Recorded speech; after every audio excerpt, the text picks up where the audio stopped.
So we're continuing on. What's going on, everybody? It's Ryan Cook, Ryan Cook Carves. Thanks for coming back.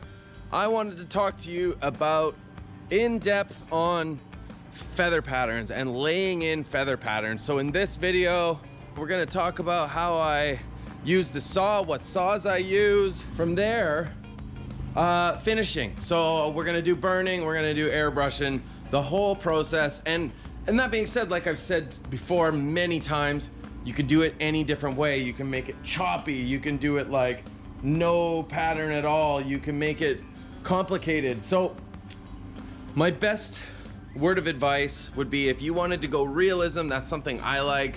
I would get good pictures, you know, like something like that. You know, for faces, you're doing faces. You can see how the feather patterns lay on top of each other. Don't worry about being perfect. I've said it before, I'll say it again. If you're just beginning, just do like one line down, one line across, and then just slam in some feathers. But as you progress and you want to start either going like trying to capture every single feather or trying to go kind of really get deep into realism, then you can follow that way. Like for myself, I like to approach it from looking at that exactly. But at the same time, you run into stuff and you're just like, okay, here's this layer, here's that layer. And you know, I kind of already have made maybe an extra layer, but it looks good. And when you're done, you can do it. And if you really get a budget where you have the time, like this falcon I did last year, you know, that is pretty much spot on to the amount, the layers, and how the pictures that I was able to get look. First off, if you're a beginning carver, I like to think about it like this. I shape out the wings here. So now I know I have I leave it a little bit thicker than what it actually is, but very close.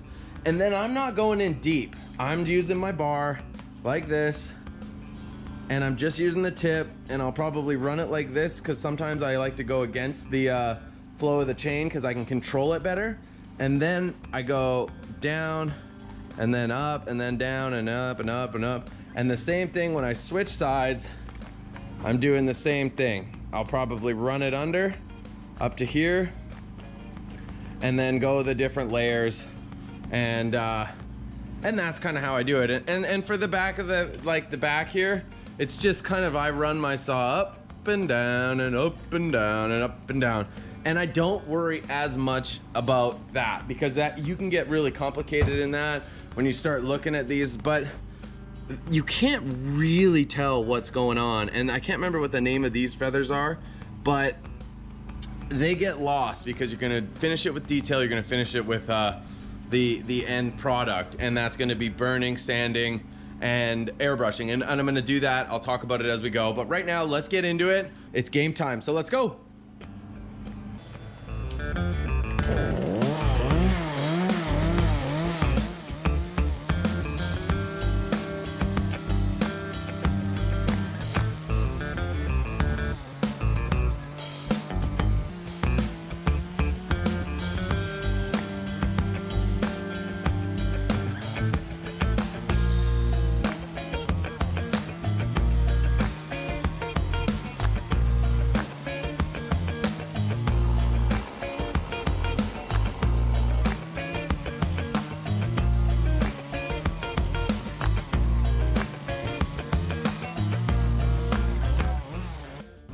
So that's kind of how I lay in the feather pattern, right? I'll just do this, I do that, and then I tuck these in because now we're gonna switch over, essentially do the same thing, but this is overlapping this. So I just imagine that these continue on here.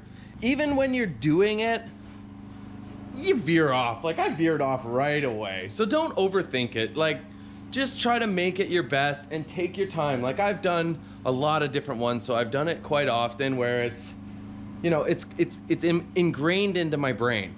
Now, don't beat yourself up. Just keep trying. Just keep giving her. And the first time it might not be perfect. The second time, who cares? Just have fun and try your best and really like keep pushing. So I'm gonna do the same thing here. I'm gonna speed it up more, so it's just like quick, but the same kind of pattern. And then we'll move on to to burning and sanding and then airbrushing it with the brown and the black, and then using the Sandiflex to touch it up, and then you're done. And I hope this is going to be helpful to you guys. So, because it's just a trick tip. No!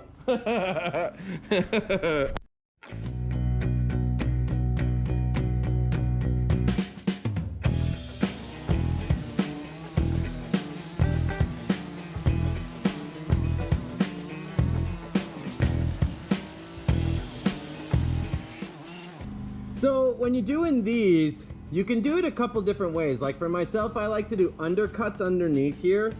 And then you can either like take the bar and kind of like do a dragging motion, kind of like this.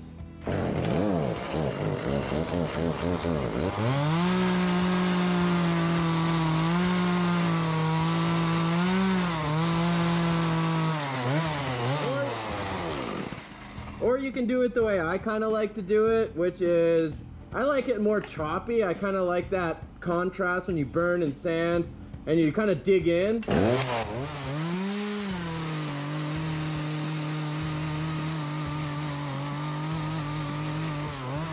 And then I'll do like that same style for the legs and stuff like that. But that's kind of like what I do for these. I switch it up all the time because you can't really tell what's going on here.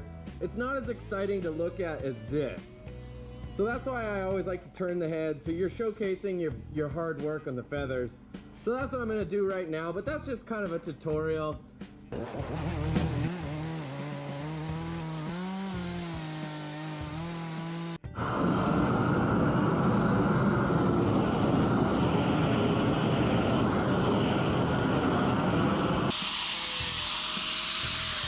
For me, I'm just getting this thing done. I'm gonna go over it with the grinder, then I'll flap sand it, and then I'm gonna paint it, and it's pretty much done. So that's kind of how I'm gonna do it.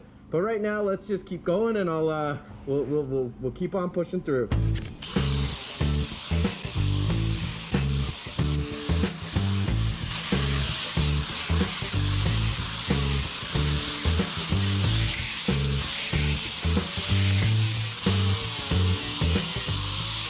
Anyone who's beginning, I like to use it to where I'm using this part of the grinder, because if you start using this part, it'll jump and run on you and can fly out of your hands.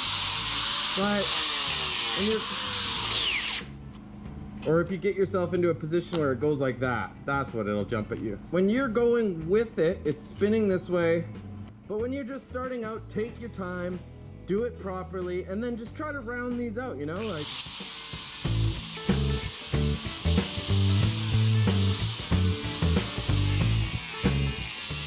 And that's kind of how you're gonna go about using the Makita Angle Grinder on a 4-inch 36 grit flex disc with a rubber backing pad.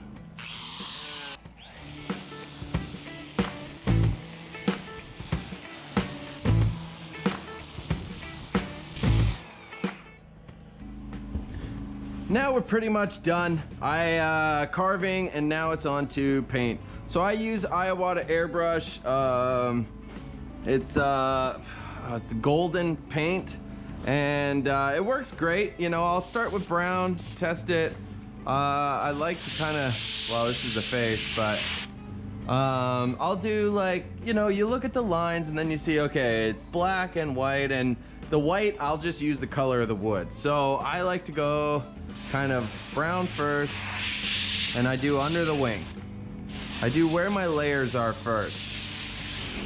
So, and then I'll do one like this, and then another one kind of at the end. Try to keep them spaced out, and you can get way more technical. There's guys who are way better at this than I am. I'm just going for quick, accented. This looks really cool already with the contrast and texture. Do it as best you can. I mean, and if you don't have a airbrush, what I used to do is this. So I would take this and I would go, well, this is kind of not gonna work, but I'll do it. I'll like go, and then I would do these lines. There you go. You see how that kind of teaches you how you can do it all with just the torch? It works just as good. So, you know, if you don't have the budget for an airbrush, don't worry about it. Just find a way to make it work with your with your blowtorch, because your blowtorch is really what you're doing. You're creating contrasting colors, and if you have the white, you sand it, you've got a nice colored wood, you've got the burnt, it'll all tie in at the end, and then you know, you can use spray cans, you can do all kinds of stuff. Like I used to use spray cans, but then I started to do the airbrush. So yeah, there you go. There's the gist of it. We've got this, and I'll pull back a bit too when I'm doing this, because I want to like not make it super crazy, because a lot of this fur in the front is just, you know, fluff and puff. You want to be as close to it as you can, though. You want to do a good job. Don't take me the wrong way and when I'm talking about this stuff, but you know, for me, we're just getting this done. Now, it doesn't use very much air paint. That's why I really like the airbrush. It's expensive, but it works really good and it's fast. So now I'll do black in like not crazy.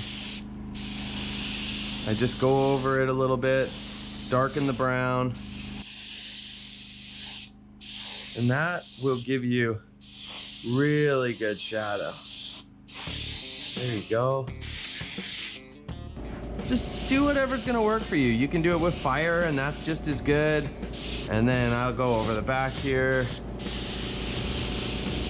With black, I'll just kind of shoot it up because it's gonna catch underneath here.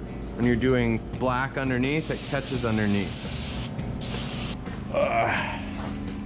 The wings. But here we are. Okay, let's do a final touch.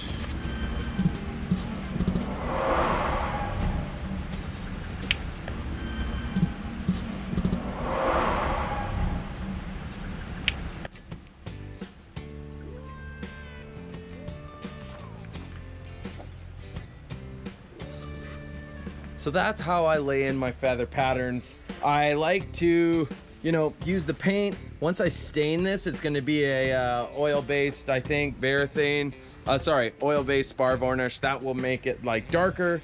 You'll lose a bit of the sharpness of the paint. That's kind of how I approach doing feather pattern on birds and laying in wing feather patterns. Definitely, I hope this can help. And just remember, guys, have fun.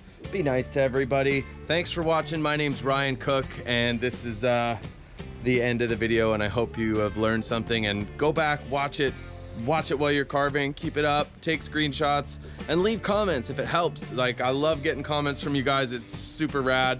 And yeah, thanks for watching. Later. Baba booey to you all.